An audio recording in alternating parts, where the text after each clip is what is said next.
Un des trucs qui m'a beaucoup marqué quand j'étais jeune, c'est quand l'huissier il est venu chez nous. Tu le vis comment quand il y a l'huissier qui arrive à la maison?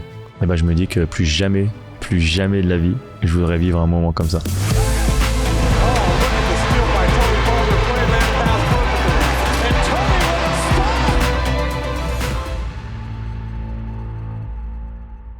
Début de carrière, c'était vraiment un problème pour moi. Je voulais trop essayer de faire tout parfaitement. Quand tu as cette exigence avec toi-même, qui est quand même hors norme et qui est extrême, comment tu fais quand tu as une équipe qui n'a pas ce même niveau d'exigence? T'es dans la merde. T'inquiète pas, hein, moi aussi, quand je vois Jordan, mon cœur il va à fond et ça, mais j'essaye de rester moi-même en fait. J'avais une conversation avec Kobe Bryant et il m'a toujours dit, une fois que j'ai appliqué ça, j'ai commencé à progresser de malade quoi. C'est un truc de dingue parce qu'on pourrait se dire, bah attends Tony, ça paraît évident, t'aurais pu le faire tout seul. Moi je dis, mais c'est mieux de tenter et de pas réussir que d'avoir des regrets et dire putain, j'aurais pu. Ouais, le j'aurais pu là. Il est dur. Ça, ouais. Que ce soit dans le business ou dans le sport ou dans plein de domaines, il y a un vrai risque quand tu te mets à gagner, parce que tu as les applaudissements, t'as les médias qui te disent des trucs super. Comment tu fais pour rester humble quand tout autour de toi te rappelle que t'es the king quoi? Ouais, c'est une très très bonne question.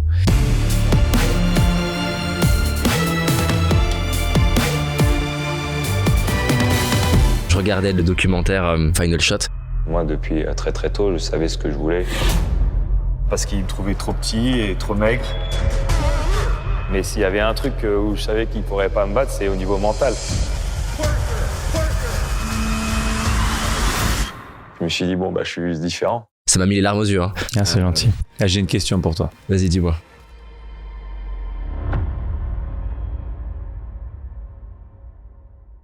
Bon, Tony, très cool en tout cas de faire ce podcast avec toi. Bah, avec plaisir. Sache que pour moi, la NBA, c'est un sens particulier. Je te le fais en version très courte.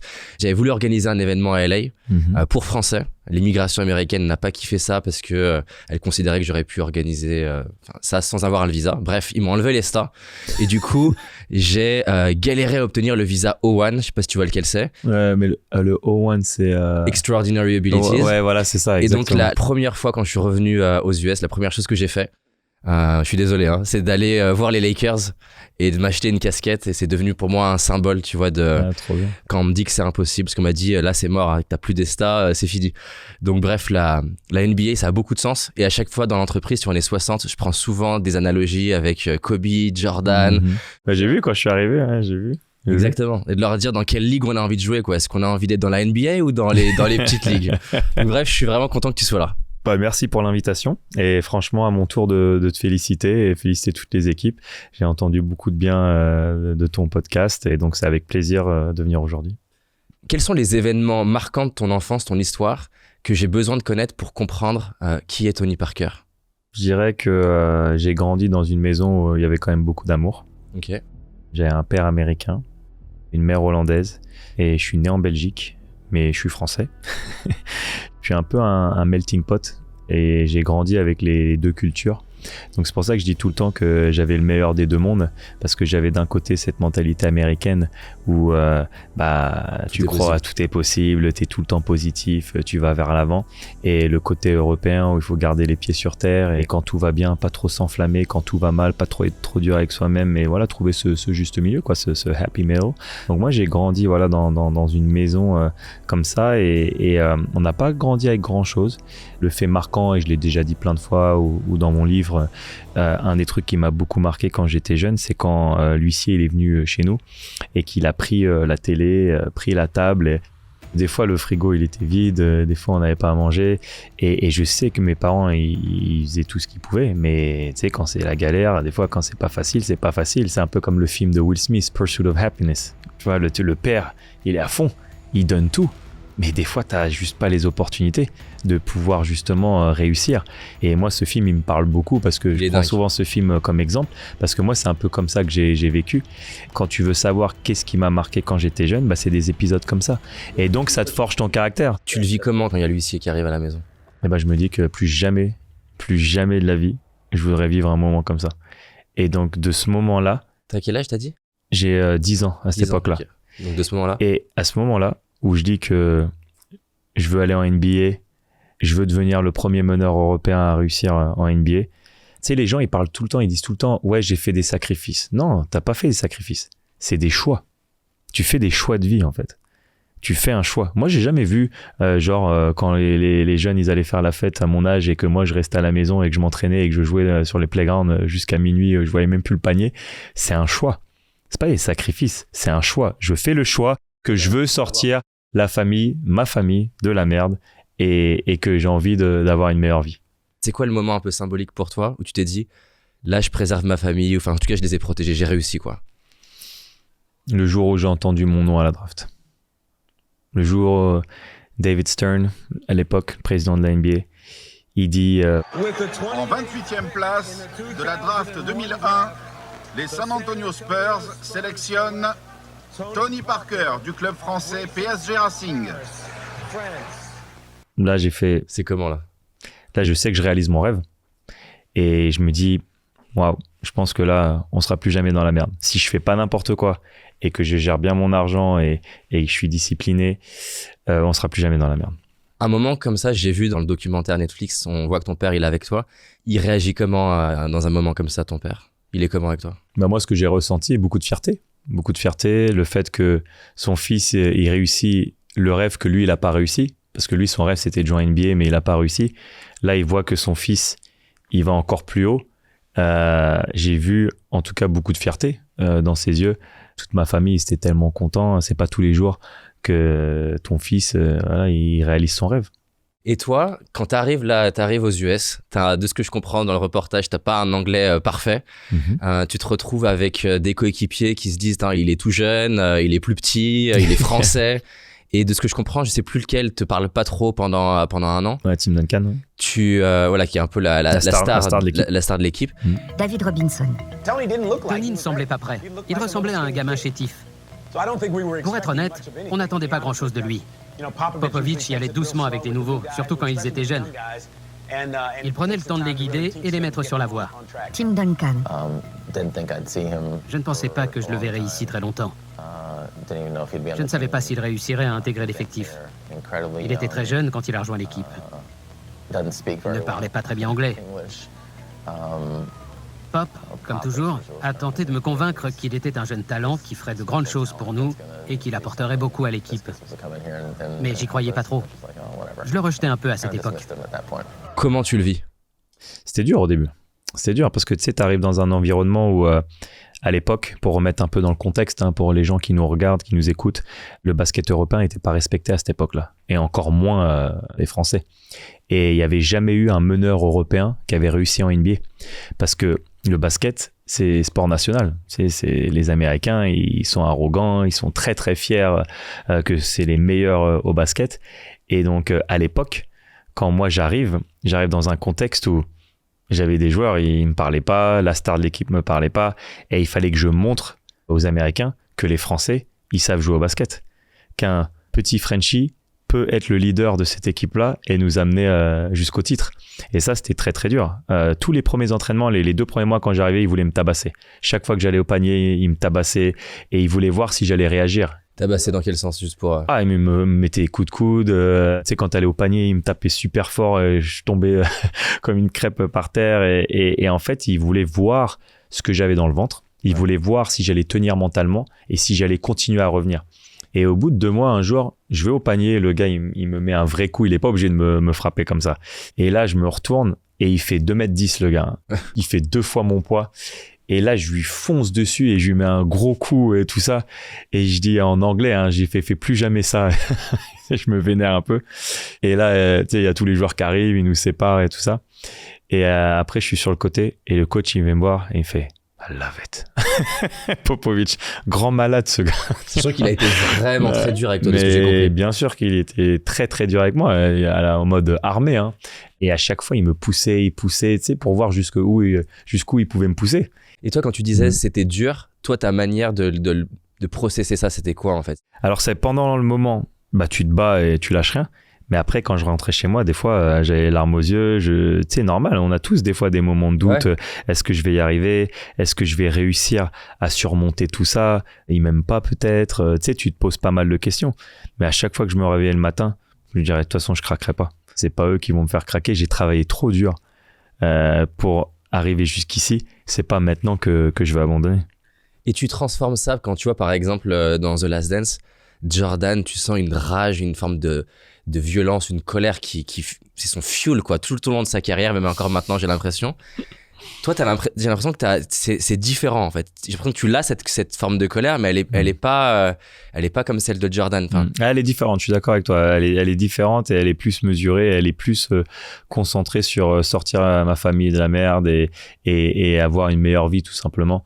Et donc c'est un peu différent, mais ça reste quand même une motivation qui brûle en toi et c'est ce qui me permet de tous les jours quand je me levais le matin, je me disais let's go, j'ai envie de montrer que je mérite d'être là et que je veux gagner leur respect. Et je me rappellerai toute ma vie. On finit la première année, on est qualifié en play-off. Et là, on joue à Seattle, qui était une des meilleures équipes de la NBA. Et on joue contre Gary Payton, qui était un des meilleurs meneurs de la NBA, réputé pour le trash talking. Il parlait beaucoup. Moi, je l'ai vu toute ma jeunesse, quoi. Moi, j'ai grandi en le regardant jouer. Et donc, je savais que si je joue contre lui, il va falloir que je sois à mon meilleur niveau. Et que si je joue bien, je pense que je pourrais gagner le respect de mes coéquipiers. Et cette série-là, je joue super bien. Et franchement, je fais mes meilleurs matchs. Et à la fin de la série, quand on s'est qualifié pour la demi-finale, c'est la première fois là que Tim Duncan, il vient me voir et il me dit je pense qu'on va être OK avec toi. Et ça te fait quoi? C'est tout, c'est ce qu'il m'a dit. Moi, ça me fait genre, je suis content, je pense que je vais pas me faire virer à la fin de l'année. Donc c'est genre un an de test. Ouais, parce qu'en plus, lui, c'était la star de l'équipe, c'était la star de la NBA. Cette année-là, il est élu meilleur joueur de la NBA. Wow. Donc, il était au top du top. Ouais. Donc, je savais que ce que lui pense va déterminer mon avenir aux Spurs. Et ce qu'il va dire à la franchise s'il a envie de continuer avec moi comme meneur de jeu. Du coup, quand tu dis que le matin, là, tu te lèves et tu te dis, en fait, je vais pas craquer. C'est quoi, toi, ta manière, justement? Parce que tu vois, il y a des personnes qui vont, et en plus, t'accompagnes des sportifs, des sportives. Tu peux être rongé par le doute de est-ce que je suis à la hauteur, est-ce que je vais y arriver? Comment tu fais pour soit l'évacuer, soit le transformer en fuel, en fait? Là, tout à l'heure, tu nous as mis de la musique. Est-ce que c'est tu mets de la musique avant un match? C'est quoi tes rituels un petit peu pour arriver à te mettre dans le bon état d'esprit? J'ai pas vraiment de genre de rituel ou routine que je fais tout le temps. Okay. Où j'écoute genre la même musique, où je mets ma chaussette d'abord à gauche comme Zizou. J'ai pas de trucs comme ça, mais j'aime bien écouter la musique, ça c'est sûr. Après, selon mon mood, selon comment je suis, j'écoute différentes sortes de musique. Je suis vachement éclectique dans mes goûts musicaux. Mais c'est vrai que j'aime bien écouter de la musique. Je trouve que c'est un bon moyen pour se motiver, pour se vider la tête, pour se préparer après au combat. Mais donc, si par exemple, on te suit la veille d'un match important de finale, ouais. La musique, elle va apparaître quand du coup? Alors, dans la voiture. Donc, quand je quitte ma maison, dans la voiture, là, il y a de la musique à fond jusque j'arrive à la salle. Après, j'arrive à la salle. Et là, j'ai un petit moment de calme où j'écoute rien. Soit je vais au jacuzzi ou tu sais, je fais les trucs selon comment mon corps il se sent. Tu vois, j'écoute mon corps et selon mes besoins. Après, je vais shooter. J'avais mon shooting coach. On avait des trucs, des petits exercices que tu fais, tu sais, pour t'échauffer et tout ça. Et après, quand je rentre dans le vestiaire, là, on a un moment avant que le coach y parle. Et là, souvent, je vais écouter de la musique pour me motiver et je visualise ce que je vais faire selon qui contre qui je vais jouer. Genre quoi, des mouvements par exemple? Ouais, des mouvements, des plays. J'ai toujours fonctionné un peu comme ça. C'est ce que j'explique toujours aux gens quand t'as un rêve et des trucs comme ça. C'est important de l'écrire. C'est important d'écrire ce que tu veux faire et de le visualiser. Parce que c'est toi la première personne qui doit croire en toi. Et donc ça, c'est toujours quelque chose que j'ai fait parce que quand j'étais petit, j'aimais trop regarder Jordan, je voyais ses moves et tout ça. Et puis après, tu es allé imiter en fait et t'essayais de faire les moves sur le playground. Et c'était pareil, je visualise, je regardais pas mal de vidéos, regarder mes adversaires et voir ce que j'ai à faire sur le match du moment, quoi. Et donc là, quand tu fermes les yeux, tu es en train de visualiser. Tu visualises la scène plutôt au ralenti, tu vois quoi en fait? Tu vois le mouvement, tu vois comment tu respires? Tu vois les mouvements. En fait, moi je disais toujours quand je faisais mes meilleurs matchs, quand j'étais chaud, c'est quand on dit you're in the zone et t'es chaud et tout ça. En fait, l'impression que j'avais quand j'étais sur le terrain, c'est que je voyais tout au ralenti. Et que moi j'allais plus vite que tout le monde en fait. Et que je voyais ce qu'allait se passer avant que ça se passe, quoi. Tu sais, 2-3 actions avant, tu sais que ça va se passer comme ça et que c'est comme si, tu sais, j'avais mes yeux et il te montre, tu sais, où il faut aller et que tout était au ralenti et que moi j'avançais super vite. Tu me corriges si je me trompe. Je crois qu'à un moment donné de ta carrière, au début peut-être, en tout cas de NBA, Quand tu te mets à rater un panier, parfois ça t'arrive de rentrer dans une forme de boucle un petit peu vicieuse de putain merde, j'ai raté. Début de carrière, c'était vraiment un problème pour moi. Parce que début de ma carrière, j'étais capable de mettre 30 points à un match et le match d'après 4 points. Parce qu'en fait, dès que je loupais mes 3-4 premiers tirs, je me prenais trop la tête. Je voulais trop essayer de faire tout parfaitement. Alors que c'est impossible d'être parfait au sport. Mais quand tu essayes de toujours être le meilleur joueur possible et de toujours rechercher la perfection, des fois, ça peut être contre-productif, en fait. Et donc, je me rappelle une conversation que au bout de ma 2e année, j'avais une conversation avec Kobe Bryant. Que j'adore. Ah, Kobe, incroyable. Je lui disais, mais comment tu fais tu loupes tes 10 premiers tirs et toi, tu arrives au 4e quart-temps et tu shootes comme si tu étais chaud tout le match alors qu'il n'en avait pas mis un. Et le gars, il est chaud et après, il met tout. Et il m'a toujours dit, delete. Ta tête, c'est comme un ordinateur, t'appuies sur delete. Tu loupes un tir, t'appuies sur delete, c'est bon. De toute façon, ce tir, il est passé et il faut pas que ce tir-là affecte ton prochain tir, en fait.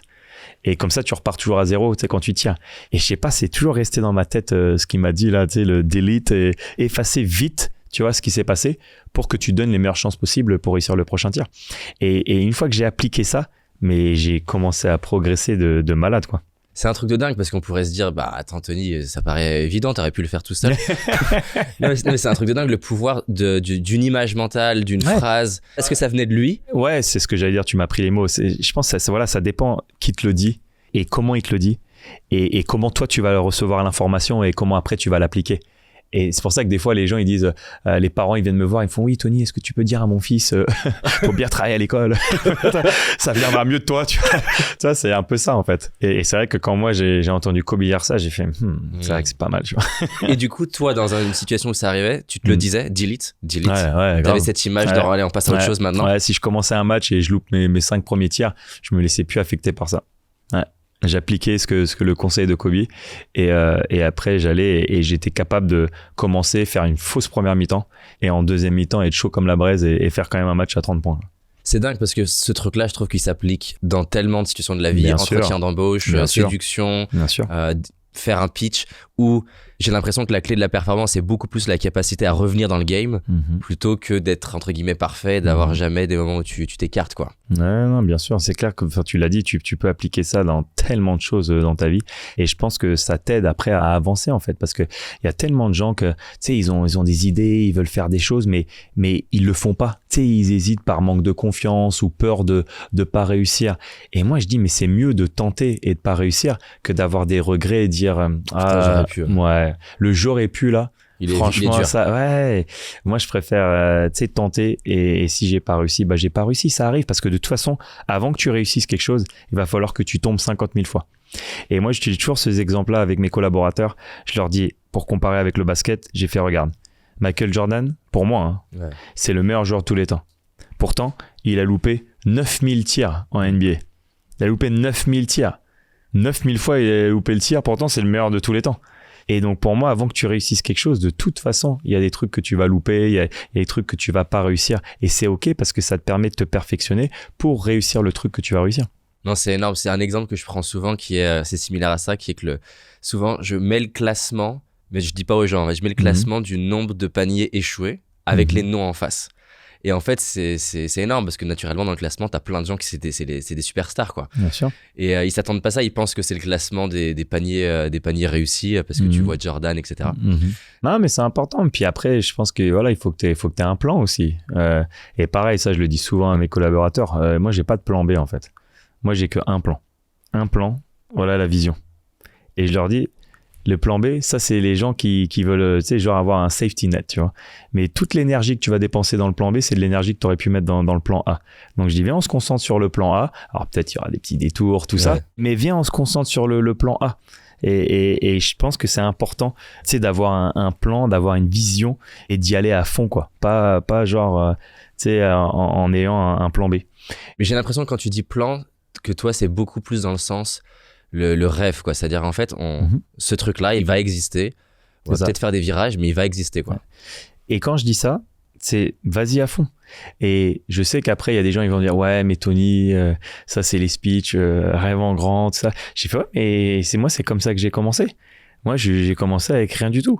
Donc à un moment donné, si à chaque fois tu vas utiliser comme excuse ouais mais c'est pas pour tout le monde et moi je parle toute proportion gardée parce que chacun peut avoir une réussite à son niveau en fait, tu vois, c'est ça moi ce que je veux dire. Oui, tout le monde ne sera pas joueur NBA ou Michael Jordan, c'est sûr, mais jusqu'à un certain niveau, si tu arrives à avoir cette mentalité là, tu vas arriver à un certain niveau, c'est obligé. Et de toute façon, ce qui est sûr, c'est que l'énergie que tu vas mettre en allant vers ton rêve, tu vas rencontrer des gens que tu n'aurais pas rencontrés. Exactement. Tu vas apprendre des trucs que tu n'aurais pas appris. Et même quand tu foires, mais quand tu foires en ayant tout donné, il y a des gens qui vont respecter ça, qui vont te donner des opportunités par rapport à si tu stagnes et que tu fais pas grand-chose, tu vas... C'est ça.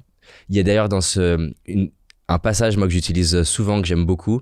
Donc c'est Kobe qui raconte qu'il est jeune, il voit à la télé Michael Jordan et il se dit putain, un jour je rêverais de faire pareil, tu vois. Et il se dit est-ce que j'en serais capable, est-ce que j'en suis capable, et il dit en fait j'en sais rien, mais allons vérifier. Je crois que je l'ai vu en plus, je crois ça. Ouais. J'adore cette idée en fait. En fait tu sais pas, mais exactement. Ça se trouve t'as envie de faire un livre, un best-seller, tu sais pas si t'en es capable, ben va vérifier. T'as envie de créer le prochain Tesla, tu sais pas si t'en es capable, ben va vérifier en fait. Et je trouve que c'est vraiment inspirant ce twist là. Ouais, c'est pas mal. J'aime bien. Il est fort. Juste avant de revenir à l'interview, j'aimerais te présenter rapidement le but de cette chaîne. À Paradox, on adore le dev perso et en même temps quelque part on le déteste. En tout cas c'est code. Qu'on soit d'accord, on est certain que des petits changements peuvent changer totalement ta trajectoire de vie. Mais je sais pas toi, nous on en a marre qu'on prenne les gens pour des débiles avec des clichés, des solutions miracles, des contenus qui sont sans nuance ou encore qui t'expliquent qu'il y a qu'une bonne manière de vivre et réussir sa vie. On n'est pas des clones, notre vie elle est complexe, l'humain il est complexe et c'est pour ça que sur Paradox sans filtre, l'intention en tout cas, c'est de s'approcher au plus près de la vraie vie. L'idée c'est que tu t'assois avec nous pour passer un bon moment avec des gens au parcours hors du commun, souvent inaccessibles, et on découvre ensemble les coulisses de leur vie. On rentre dans leur tête et on fait ressortir les paradoxes qui ont changé leur vie. Mais aussi qu'on t'amène lors de nos événements et sous forme d'extraits sans fioriture, l'idée c'est de t'apporter un max de valeur. Sur Paradox sans fil, tu vas retrouver des formats longs et bruts, le genre qui fait plaisir quand on est à la salle de sport, dans les transports ou simplement quand on a envie de se détendre mais en même temps continuer de nourrir son esprit. Avec toujours une même quête, continuellement chercher à te donner ce qui marche. Si c'est le genre de contenu qui te fait kiffer, je t'invite à t'abonner et cliquer sur la petite cloche. Sache que ça compte énormément pour nous car c'est grâce à ça qu'on peut vous trouver des invités que vous allez adorer et qui sont souvent durs d'accès. En tout cas, si tu t'abonnes, sache que je suis vraiment reconnaissant et que tu vas recevoir du contenu qui déchire. C'est une promesse. Quand t'es face, et là j'ai un petit passage de Kobe où il dit qu'il apprend le français. Je jouais avec Ronny Turiaf. Il est allé à l'école avec Tony. Donc j'ai demandé à Ronny de m'apprendre quelques mots en français, histoire que je puisse embêter Tony.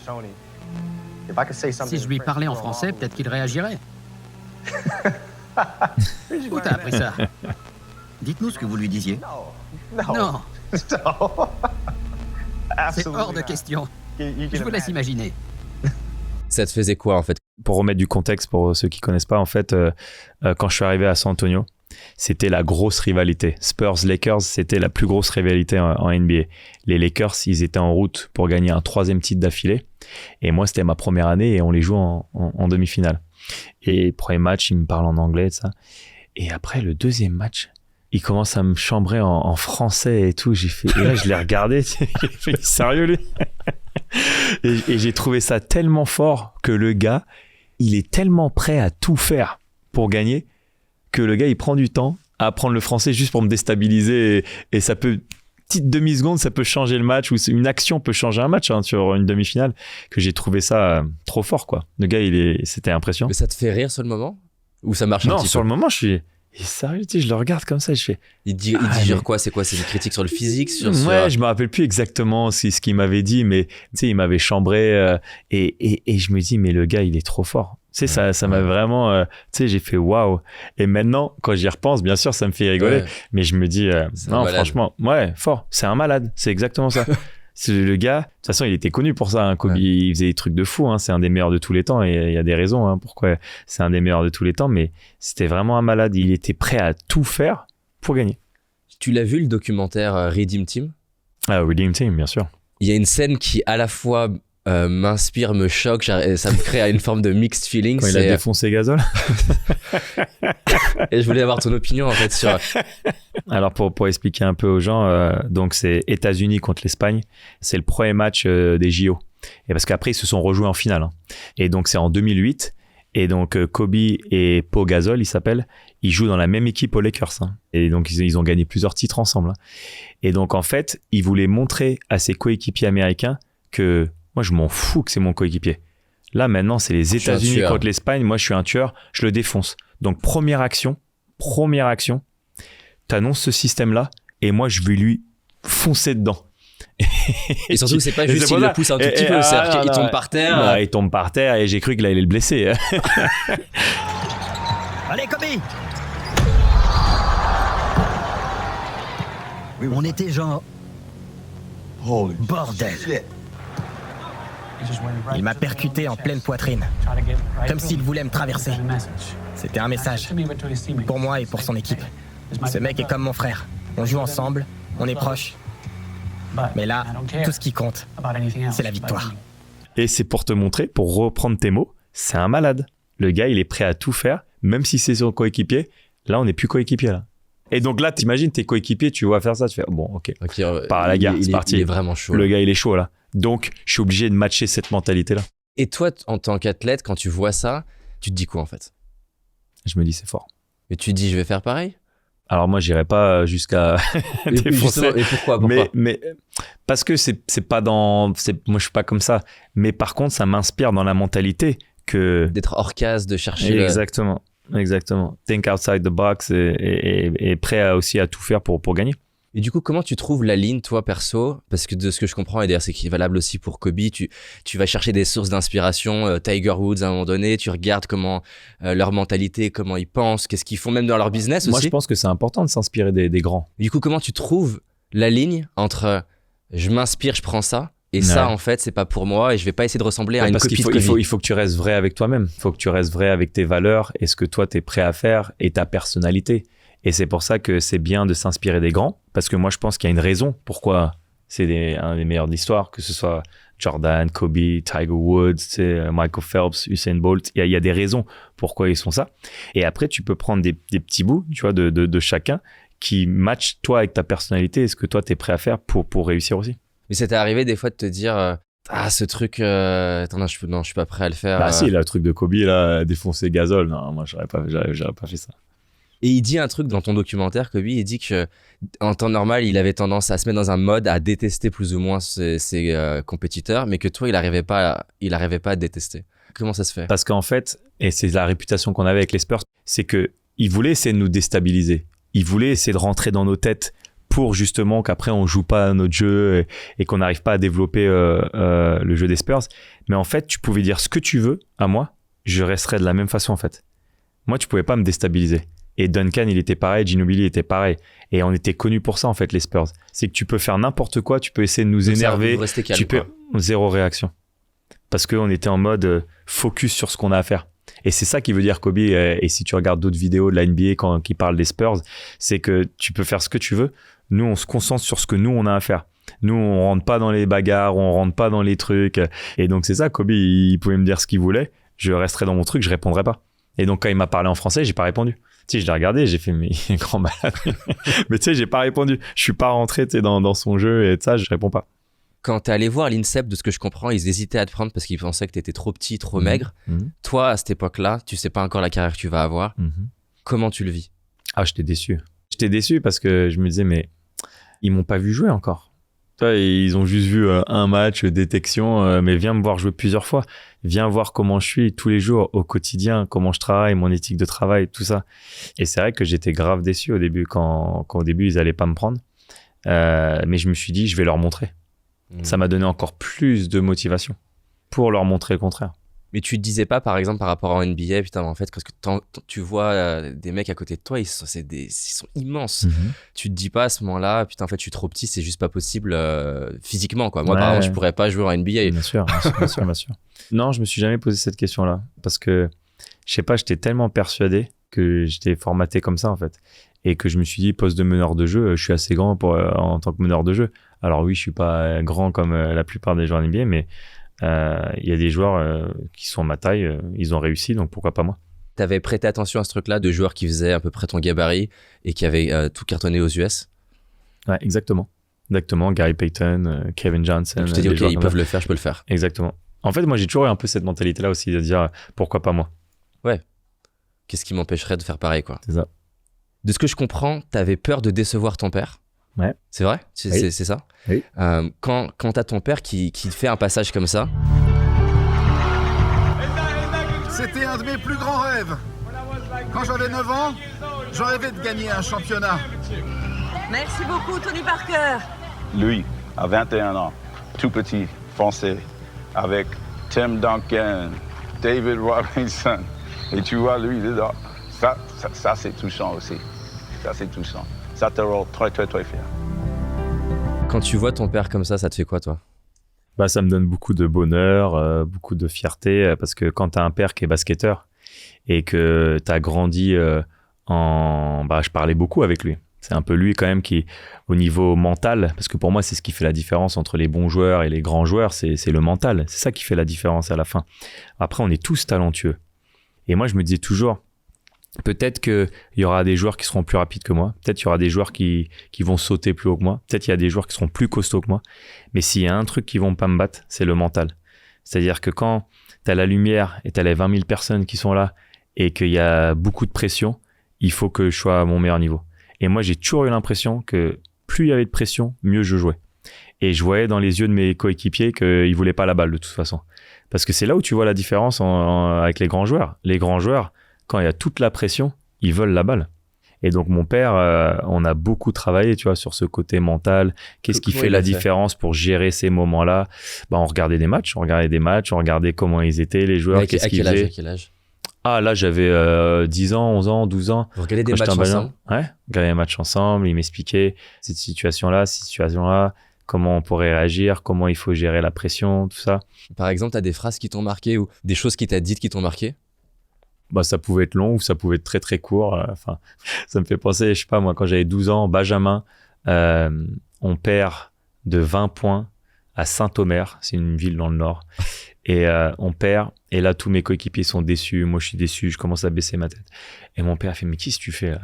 Garde ta tête haute et tout, il y a le match retour là. Je suis, mais papa, on a perdu de 20 points, 20 points c'est beaucoup, on va jamais revenir et ça. Il me parle jamais comme ça, il dit jamais, jamais. Il fait juste, dis dans ta tête, just do it. Tu sais, et je disais, quoi, comme la pub Nike, just do it. Il fait, voilà, c'est ça, just do it. Il fait, si ça commence avec toi, c'est toi le leader de l'équipe. Si toi, tu baisses la tête, c'est bon, on a déjà perdu le match retour. Et donc, quand il m'a dit ça, et bah, toute la semaine à l'entraînement, j'étais en mode just do it, just do it. T'es vraiment une éponge, quoi. J'étais une éponge. Et donc, le match était le dimanche. Et donc, le samedi, je vais chez le coiffeur. Et je me rase ma tête et je fais just do it. C'est tout autour de ma tête. Et là, mes coéquipiers, j'arrive et ils font, mais qu'est-ce que tu fais, toi ? Et j'ai fait, c'est notre mentalité aujourd'hui. Et je me rappelle toute ma vie parce qu'on gagne ce match. On gagne de 30 points. Putain. Donc, on se qualifie. Donc, on a fait un retournement de situation qui est rare quoi, dans le basket. Et puis après, le lundi, j'arrive à l'école et j'ai passé la porte et ils m'ont viré de l'école. Pas le droit d'avoir une coupe Just Do It, c'est ça. Il y a un prix à payer. J'étais en école privée et là, le proviseur, il vient et fait « C'est quoi ça ?» Il m'a fait retourner chez moi et j'ai dû me raser. Donc, j'ai fait qu'un match avec la tête Just Do It. Là, mais au moins, tu l'as gardé à l'intérieur de toi, quoi, ouais, le mode. Exactement. Elle est dingue, cette histoire. Et donc, ton père, en fait, progressivement, comme ça, il t'inculquait une forme de manière d'aborder l'échec, l'adversité. C'est ça. Mon père, il a jamais voulu être trop présent par rapport à... Il avait beaucoup de respect par rapport au coach et ce qu'il voulait mettre en place. Donc, il n'intervenait pas trop. Tout ce qui était tactique, technique, tout ça, non. Lui, c'était juste me construire mentalement pour être prêt pour le haut niveau et la NBA. Mais tu dirais que tu as un père, puisque là, on le voit ému, fier de toi. Il était dur avec toi ? Il était il était très dur, bien sûr. Il était très dur. Il était jamais content. C'est jamais assez, quoi. Ouais, c'était jamais assez, jamais content. Il faut toujours plus. Et c'est pour ça qu'après, quand je suis arrivé en NBA et que j'étais avec Popovic, j'étais quand même habitué, en fait, à ça. J'étais quand même habitué.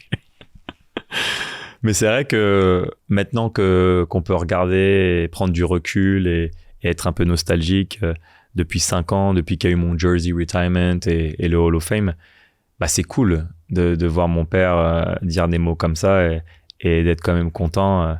Parce que c'est vrai que tu as toujours l'impression que c'est jamais assez. Et en tant que enfant, c'est cool de voir son père être fier, ça c'est sûr. C'est intéressant parce que bon, je le retrouve chez moi, mais je le retrouve aussi chez plein de potes entrepreneurs ou sportifs. Là, je pense surtout à des hommes pour lesquels c'est comme un scénario récurrent, en fait, d'avoir eu un père dur ou absent, ou d'une certaine manière, le besoin quelque part de prouver à son père, inconsciemment, hein, de prouver à son père, en fait, je suis à la hauteur, j'en suis capable, je peux y arriver, qui crée une forme d'état d'esprit où derrière, toi-même, en fait, tu vas te dire c'est pas assez, tu vas pousser, tu vas chercher.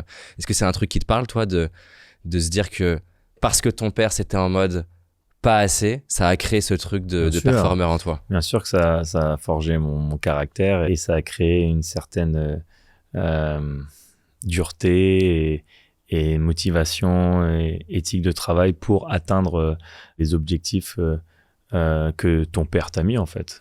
Parce que toi, t'as tes objectifs, mais t'as toujours les gens qui veulent dire « t'aurais dû faire ça, t'aurais dû faire ça ». Moi, la seule personne qui pouvait vraiment me parler par rapport à ça, c'était mon père. Et c'est pour ça que, à la fin, ça te pousse, en fait. Comment tu fais, du coup, parce que c'est l'avantage de cet état d'esprit-là, c'est le côté prêt à se battre pour ses rêves. L'inconvénient, c'est que, du coup, c'est aussi jamais assez. Comment tu fais, même au quotidien, même aujourd'hui, pour arriver à équilibrer entre l'ambition et en même temps apprécier le chemin et ce que tu as déjà accompli, pour pas être tout le temps, moi je l'ai vu pour moi, hein, tout le temps dans prochain rêve. En tant que sportif de haut niveau, c'est dur de prendre du recul et d'être satisfait.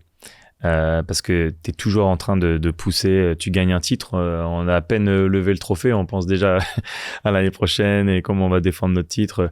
Donc quand t'es sportif, tu vis un peu comme ça, c'est la mentalité qu'il faut avoir. Parce que moi, j'ai vu tellement de joueurs se reposer sur leur laurier et tu sais, ils gagnent un titre et après tu les vois plus, ou ils ont fait un truc et tu les vois plus. Et moi, je voulais marquer l'histoire de mon sport. Moi, je voulais vraiment marquer l'histoire de mon sport.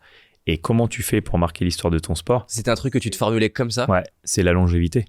Longévité, être fort pendant 10, 15, 20 ans, c'est ça qui fait la différence après entre les bons, les grands et les légendes, quoi.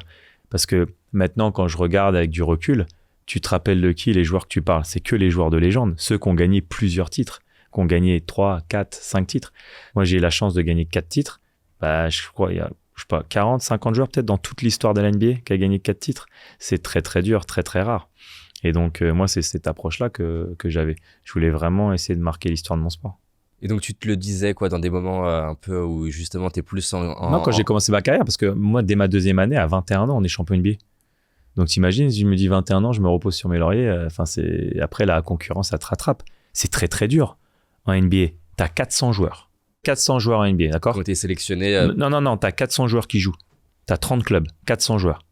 Chaque année, t'as une draft, t'as 60 nouveaux joueurs qui rentrent. Chaque année. Donc, t'en as 60 qui dégagent.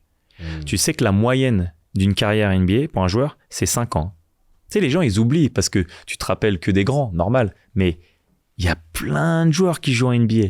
T'as plein de joueurs qui jouent 2-3 ans, tu sais même plus, tu te rappelles même plus.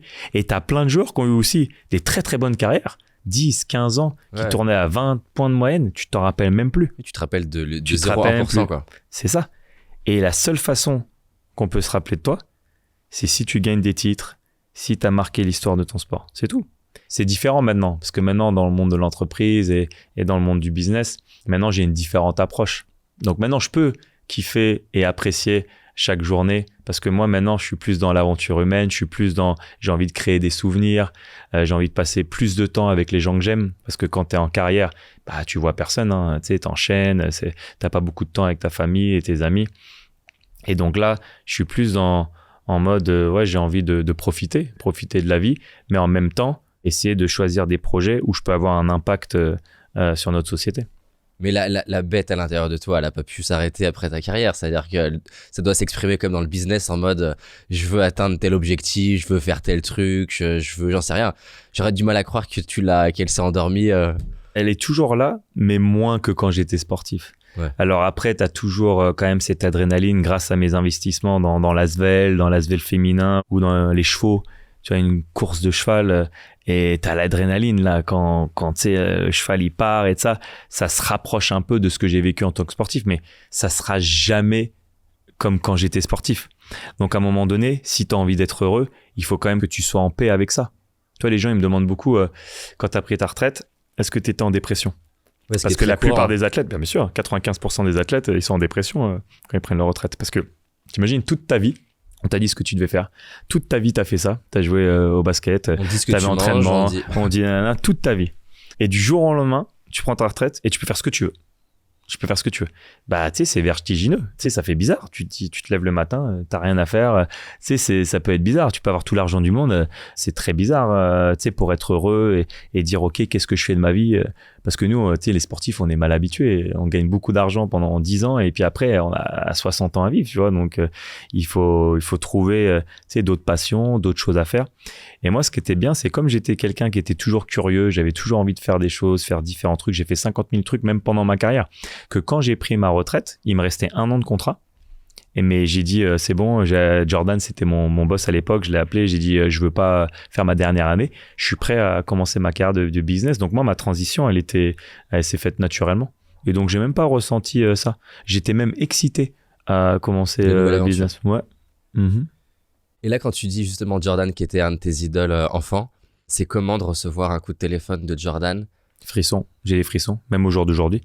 Quand j'ai mon téléphone et je vois Michael Jordan, j'ai du mal à y croire. C'est dingue. J'ai des frissons. Je montre à mes amis, regarde Jordan qui m'appelle. C'est quand même ultra stylé.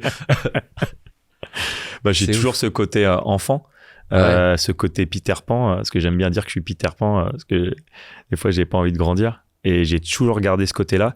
Et je suis très, très content. Et j'essaierai toujours de le préserver, ce côté-là, pour pas m'enflammer, pour garder les pieds sur terre, pour être toujours reconnaissant de tout ce que j'ai.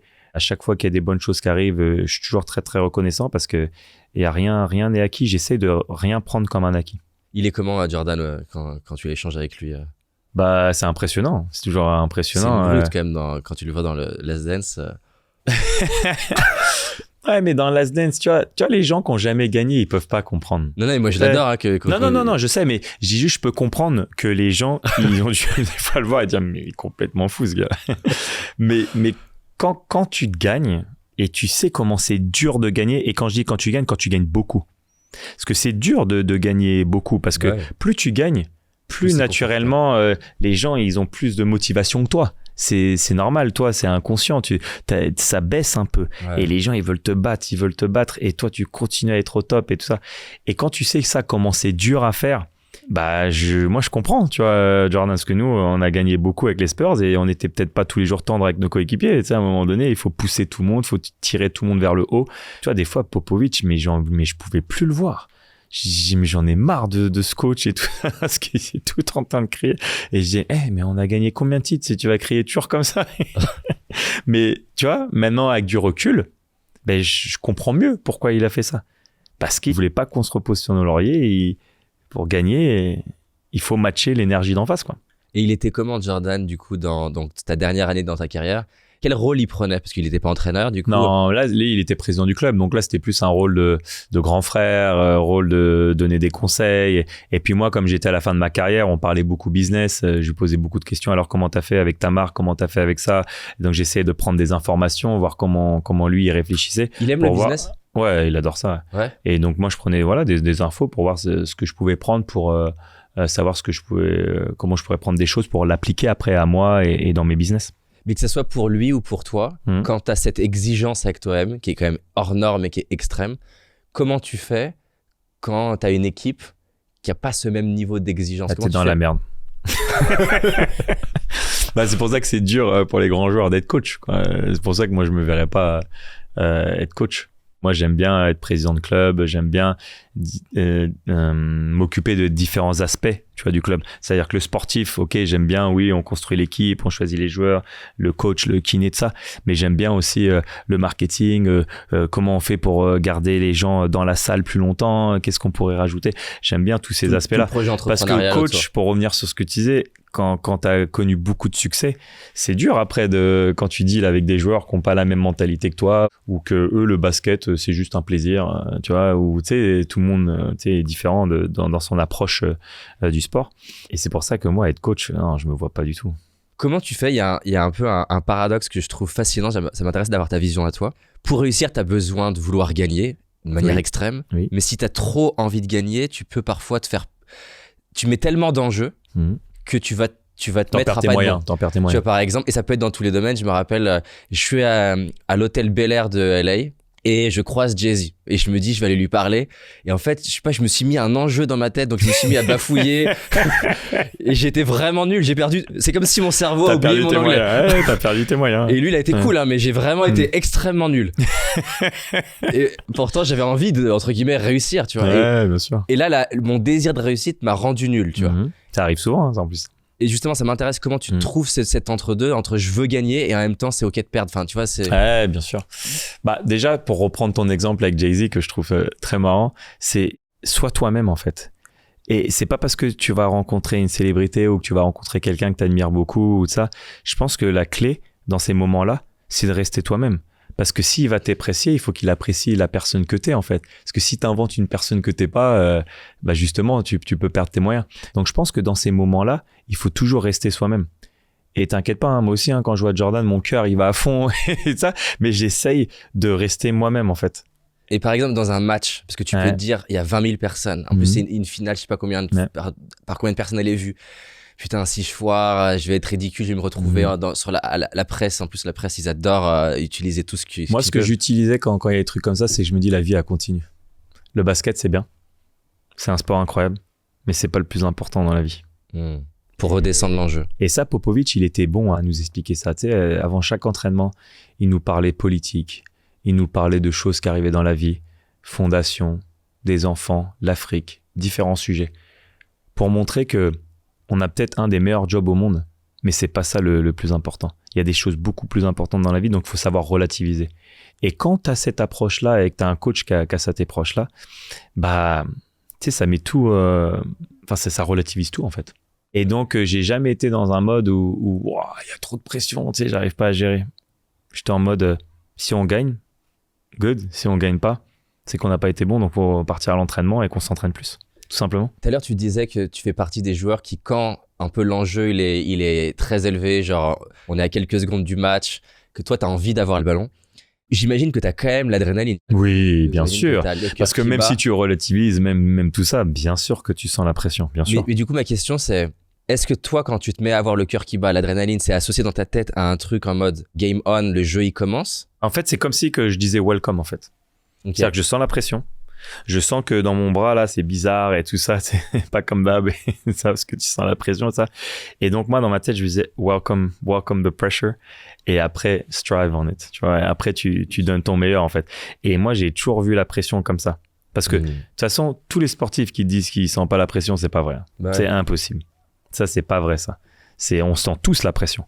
Après, on est différents tous à comment ta faculté à justement à la gérer va faire que bah toi tu vas réussir et l'autre il va pas réussir. Mais on la sent tous. Et moi j'ai toujours dit il faut la welcome.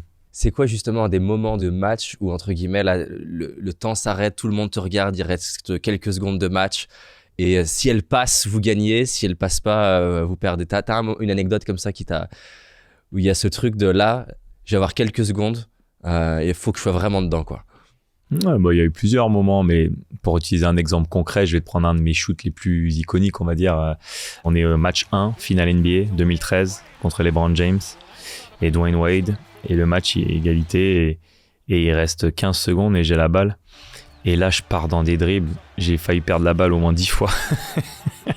Mais dans tout ce chaos, tu vois, j'ai su, tu vois, garder mon calme au moment où j'ai la balle et LeBron, il est juste là. Et je me tourne et je savais qu'il restait plus beaucoup de secondes. Mais à ce moment-là, je me dis surtout ne panique pas. Et là, je fais une feinte et il saute en fait. Et après, j'ai le temps de tirer tranquillement. Donc, t'as le temps quand même de réfléchir, c'est intéressant. Ouais. Parce que souvent, t'as beaucoup de sportifs, ils disent que dans un moment comme ça, c'est comme s'ils réfléchissaient même pas. Tu vois, c'est presque. T'as un dialogue. Ah ouais, moi j'ai un dialogue. Et c'est au ralenti, moi, dans ma tête, moi.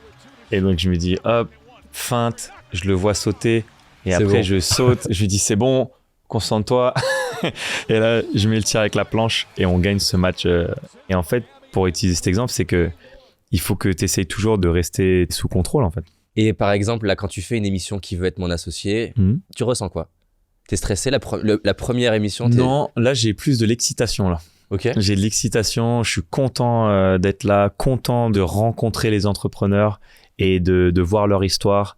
Et j'ai envie de me faire embarquer. Par exemple, t'as pas peur de, je dis n'importe quoi, Ouais. ça se trouve, je vais dire une connerie à la télé. Que je vais dire n'importe quoi? Non, parce que je me dis qu'à la fin de la journée, il faut que je reste moi-même. Ok. Et même si Anthony Bourbon, c'est lui qui va casser tout le monde, Marc Simoncini, Jean-Pierre Nadir, Éric Larchevêque, c'est les brains. Les gars, ils sont incroyables avec leur connaissance de tellement différents sujets. Franchement, moi, j'ai tellement appris que je me dis, il faut que je reste moi-même. De toute façon, je vais pas inventer qui je suis. Je vais pas commencer à être méchant. Je vais pas commencer à faire genre, je connais tous les sujets. Non, c'est pas vrai. Si je sais pas, je sais pas. Si je vais dire, je sais pas. Et je pense que c'est ce que les gens, en tout cas, j'espère, vont voir qu'en tout cas, moi, je vais rester authentique et je vais rester moi-même. Et je vais parler avec mes mots. Et voilà, je vais pas commencer à parler Molière. Non, c'est pas moi. Tu visualises avant un tournage comme ça? Comme un match? Non. Tu visualises pas une punchline que tu pourrais sortir? Non, parce que je trouve que ces moments-là, il faut que ça sorte naturellement. Donc en fait, j'ai pas de punchline où je me dis... Eric, il me disait que avant la première fois qu'il a tourné, il a regardé je sais pas combien de Shark Tank, tu vois, pour absorber un petit peu des choses qui marchent, tu vois. Ouais, t'as pas fait ça donc? Non. J'ai regardé quelques épisodes de la saison 3 pour me décider est-ce que je vais le faire, est-ce que je vais faire l'émission. Et quand j'ai trouvé ça super bienveillant, après j'ai dit à M6, bon vas-y c'est parti, je vais le faire. Là, le seul truc que je me suis dit, reste toi-même et prends du plaisir. Et on va rencontrer des gens incroyables. Et s'il y en a un qui me fait kiffer, j'y vais, j'investis. Et comment tu fais quand t'es un entrepreneur qui pitch, que ce soit là à la télé ou en dehors, pour te dire go, pas go, oui pour tel montant, tel pourcentage? C'est quoi toi un petit peu moi déjà tu paries sur la personne ou le gars ou la fille qui va porter le projet, tu paries sur ces personnes-là. Tu cherches quoi? Qu'elle me fasse rêver, qu'elle m'embarque, qu'elle soit authentique et sincère. Et si je ressens ça, déjà il y a de grandes chances que je vais investir. Et tu vas être plus sensible à un pitch où la personne elle raconte son histoire ou quelqu'un qui amène des datas, un PowerPoint? Non, d'abord la personne elle me raconte son histoire déjà. Ouais, franchement, parce que tu peux avoir la clarté du projet ou comment il l'a structuré, mais pour moi l'intention et les émotions que tu vas mettre et la sincérité que tu vas mettre, pour moi ça fait beaucoup. Et en dehors de l'émission, à quel moment tu te dis en fait ça c'est pas ma responsabilité? Ça c'est pas pour moi. Non, alors pas dans le projet, mais dans le sens, tiens, toi, une fois que tu as le coup de cœur sur l'entrepreneur, est-ce qu'après, derrière, tu as des personnes dans ton équipe qui vont t'aider à faire un autre niveau de vérification? Bien sûr, j'ai toute une équipe avec moi, heureusement. Pour moi, c'est très important d'avoir une super bonne équipe, de pas avoir peur de t'entourer de personnes qui sont plus intelligentes que toi. C'est moi, mon rôle, c'est d'être le leader, de fédérer les gens, de faire adhérer tout le monde à la vision. Et moi, je crois beaucoup à l'union fait la force. Moi, je viens d'un sport co. Chaque personne est importante dans la team et j'essaie de considérer tout le monde et de mettre les personnes dans les meilleures dispositions possibles et les mettre dans des positions où ils peuvent grandir et s'épanouir dans le groupe. Moi, je trouve que c'est ça mon rôle. Et donc, quand je dis bon allez, on va faire ça, on va faire ce projet-là. À chaque fois, tout le monde rigole parce qu'on fait 50 000 choses. Et à chaque fois, je dis ok, ça c'était le dernier projet, on va se calmer un peu. Et puis, une semaine après, j'amène un autre truc. Mais j'ai la chance d'avoir une équipe qui sont à fond, ils sont passionnés comme moi. Et donc, on essaye de choisir des projets où on n'a pas l'impression de travailler, quoi. Enfin, moi, j'ai vraiment pas l'impression de travailler. Pour moi, tu sais, c'est naturel, en fait, tout ce qui se passe dans notre groupe. C'est comme la dernière fois, je suis allé faire j'ai un show télé et je suis parti le matin, très, très tôt, à 6h du matin, pour interviewer Fabien Causeur, qui est un joueur de Madrid, et Zizou. Qui est stylé, hein, vraiment très belle interview. Merci. J'ai adoré. Merci, c'est gentil. Et c'est une machine aussi, lui. Grave, c'est sûr.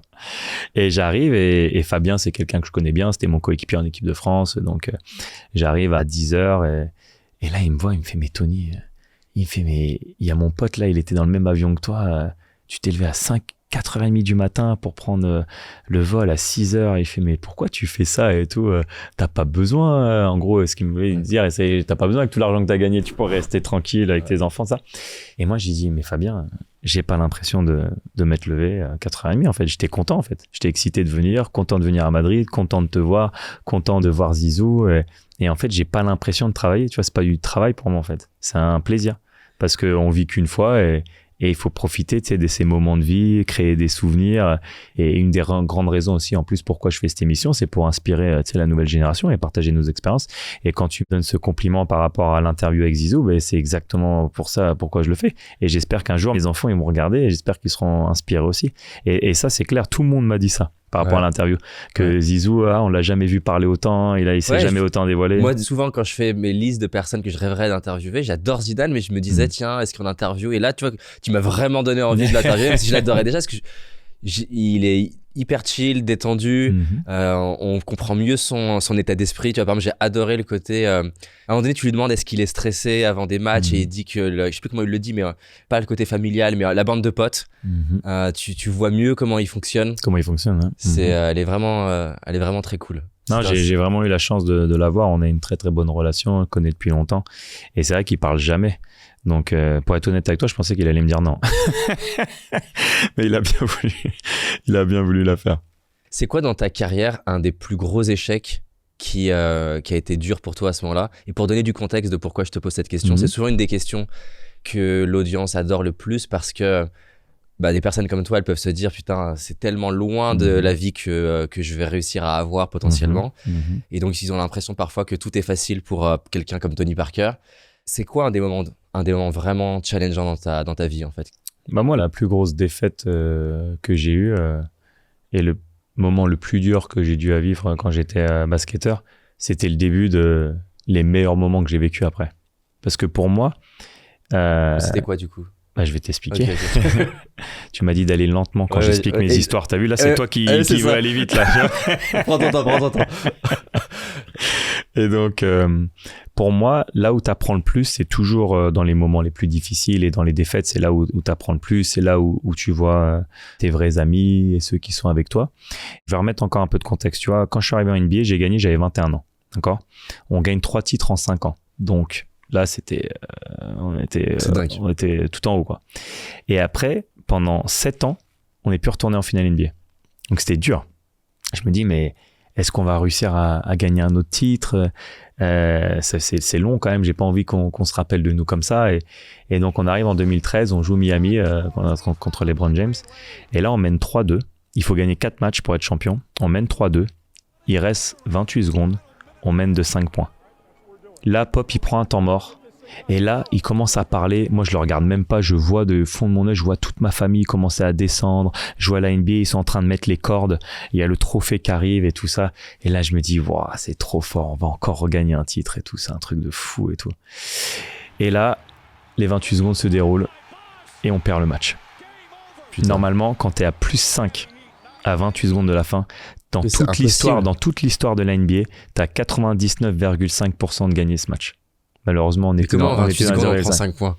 Ça allait très très vite. Tu regarderas sur internet, c'est un truc de fou. Moi, j'ai plus envie de regarder, tu vois. Et on perd. Et là, tu dis, waouh, là, après, on part dîner. Et ce qui est bizarre, c'est que là, il y a 3-3. C'est même pas, on n'a pas encore perdu techniquement. Mais j'ai l'impression que c'est comme si on avait perdu le titre. Pourtant, avec toute l'expérience qu'il y avait dans cette équipe, on a déjà gagné 3 titres. Il y a Tim Duncan, il y a moi, il y a Manu, il y a Popovic. Enfin, tu te dis, c'est bon, on va revenir encore plus fort, on va venir au Game 7. Et c'était la première fois de ma vie que j'ai l'impression qu'on n'allait pas gagner. Je me disais, on va pas gagner. Les dieux du basket, si vous avez abandonné, c'est pas pour nous. Mais c'était bizarre, en fait. Je dirais pas abandonné, mais c'est la première fois de ma vie, tu sais, j'y croyais pas, en fait. Alors qu'à chaque fois, chaque match que j'ai fait, je me suis dit, non, on va gagner. On va gagner, cette année, on va gagner le titre, cette année, on va gagner le match. Et ce match-là, c'est comme si je le sentais pas, en fait. Je me dis, mais c'est pas possible de mener 3-2. 28 secondes, 5 points, on gagne pas. Je me dis, peut-être cette année-là, ce titre, c'est pour Miami, quoi. Et c'était horrible de faire un match où je me dis, je le sentais pas. Et donc, on perd le match 7. Et là, cet été-là, c'était horrible. C'était horrible cet été-là. Et donc, le coach de l'équipe de France, il m'appelle et il me dit, Tony, est-ce que tu viens en équipe de France? Et moi, j'étais en mode tellement déçu qu'on ait perdu avec les Spurs. Et je me dis, l'équipe de France, tu sais, ça fait 13 ans que je suis en équipe de France, on n'a toujours rien gagné. Et en 2000, quand on est champion d'Europe junior, je m'étais fait la promesse que j'amènerais le premier titre de l'histoire au basket français. Et ce qui était dur à accepter pour moi, c'est qu'on gagnait en NBA, mais on gagnait pas en équipe de France. Et c'était dur pour moi. Quand les gens, tu sais, ils disaient « Ah, mais Tony, oui, c'est un des meilleurs joueurs, mais il n'arrive pas à faire gagner l'équipe de France. » Ah, ça me tuait cette phrase-là. Ça me tuait.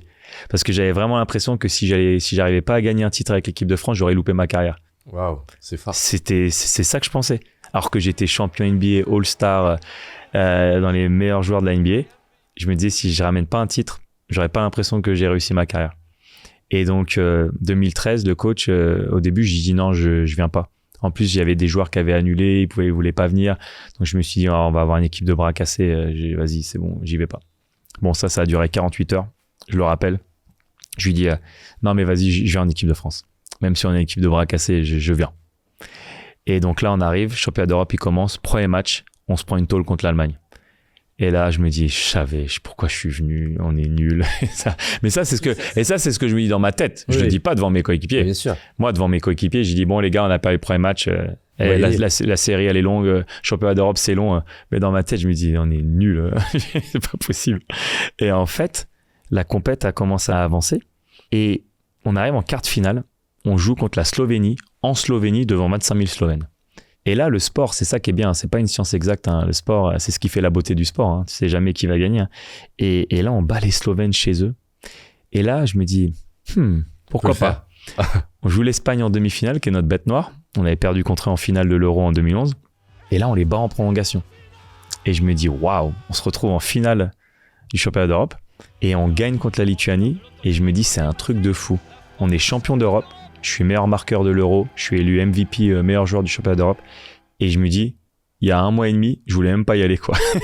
Je voulais même pas aller au championnat d'Europe. Et c'est cette année-là qu'on gagne.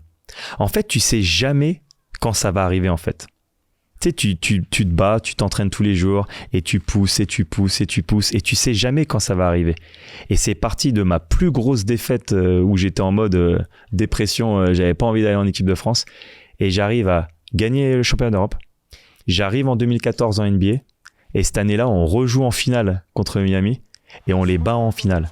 Et on joue le meilleur basket de l'histoire des Spurs. On n'a jamais aussi bien joué en finale contre Miami. Parce qu'on leur a mis une tôle, on gagnait tous les matchs de 20 points et on les bat 4-1. Comment vous avez utilisé justement, entre guillemets, la précédente défaite pour que ça devienne quelque chose, un moteur, quoi? Mais c'est ça qui est bien. C'est que tu sais, quand il y a des mauvais moments qui arrivent dans ta vie, il faut que tu essayes de trouver du positif. Et en fait, c'est vrai que depuis ce moment-là, à chaque fois qu'il y a quelque chose de mal qui arrive dans ma vie, je me dis, j'essaie de trouver le côté positif dans ça. Et peut-être je le verrai pas tout de suite. Peut-être je le verrai pas dans 1 mois, peut-être je le verrai pas dans 6 mois, peut-être je le verrai pas dans 1 an. Mais dans 3 ans, je vais dire, ah, c'est pour ça que ça s'est arrivé. Et ça m'est arrivé plein de fois dans ma vie, où je me suis dit, ah, je comprends mieux maintenant pourquoi ça s'est arrivé. Il y a toujours des leçons, en fait, dans les mauvais moments et quand tu as des mauvaises choses qui arrivent. Et donc, le Tony Parker d'aujourd'hui, il dirait quoi au Tony Parker qui vient de vivre sa plus grosse défaite avec Miami? Tu lui dirais quoi, en fait? Je lui dirais, reste positif et essaie de voir quelque chose de positif dans ce qui vient de t'arriver, en fait. Mais il dirait, non, mais t'es gentil, mais... Grave. Bah, je lui dirais, c'est bon, casse-toi, je lui dirais. Et tu lui dirais quoi? C'est quoi, en fait, le truc qu'il voit pas que toi, tu vois aujourd'hui? Que voilà, everything happens for a reason. Mais c'est quoi la raison?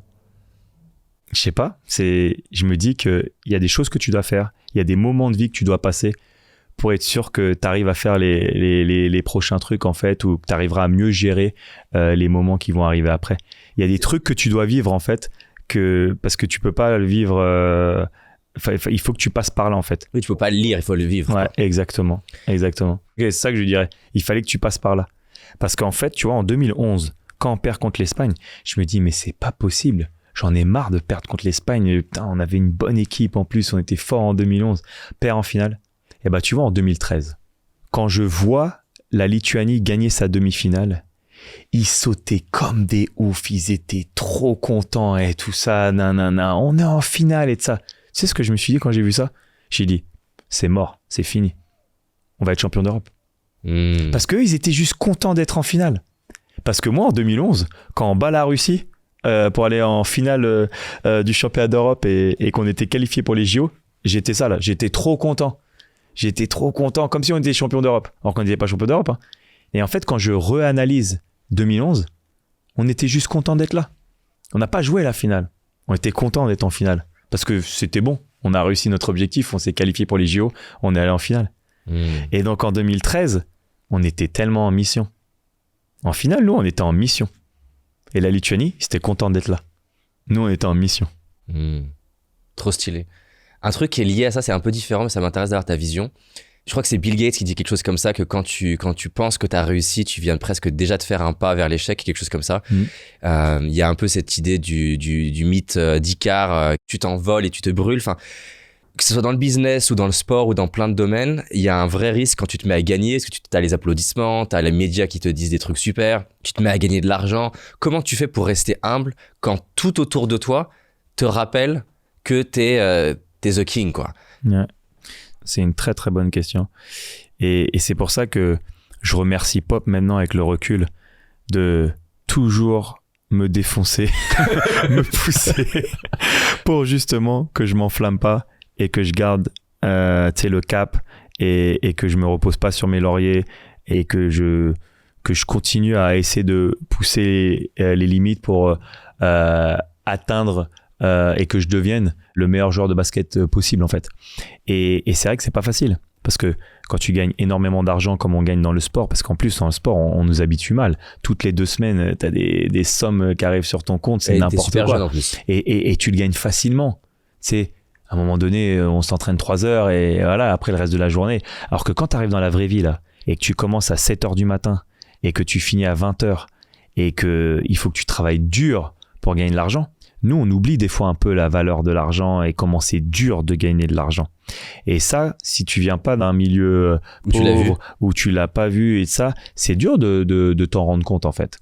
Et donc c'est pour ça, moi je remercie mes parents, je remercie Pop, tous ceux qui m'ont éduqué à garder les valeurs en fait. Et c'est ce que je fais maintenant avec mes collaborateurs. Et c'est ce que je veux expliquer à mes enfants. Toi, mes enfants, c'est pas de leur faute qu'ils vivent dans une grande maison, comment on voyage, enfin tous les trucs comme ça, c'est pas leur faute. Moi, j'ai travaillé dur pour leur offrir cette vie-là. Mais maintenant, je me dis comment je fais pour que mes enfants, ils aient la même faim que moi. Parce que moi, c'est facile, moi, d'avoir la faim, entre guillemets. Ouais. Avec ce qui m'est arrivé, les huissiers, tous les trucs, c'est facile d'avoir faim quand tu vis comme ça et que t'as une jeunesse comme ça.